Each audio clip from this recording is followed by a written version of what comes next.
authorities. Shedding their traditional veils, enthusiastic girls in the Jammu and Kashmir valley are getting ready for the rough and tumble of the rugby fields as they take to the male sport with enthusiasm.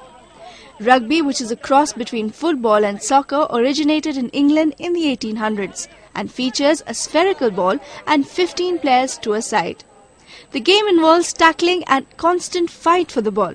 Play doesn't stop unless the ball goes out of bounds or there is a penalty, which is rare.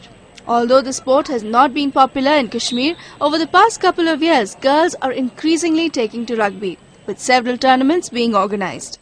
Yes, obviously girls are crazy because it's a unique game. No one had gone for this game.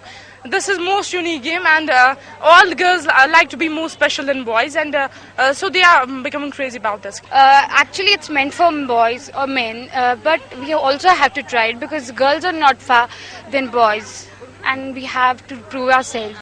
This sport, which was introduced in the valley about 3 years ago, didn't find too many takers initially, but has picked up gradually. With the passage of time, the outlook of Kashmiri girls has changed to a considerable extent in a more progressive direction. Shedding their traditional dress for tracksuits and t-shirts, enthusiastic girls in Srinagar duck and tackle as they play rugby. Hana with Nida for ANI.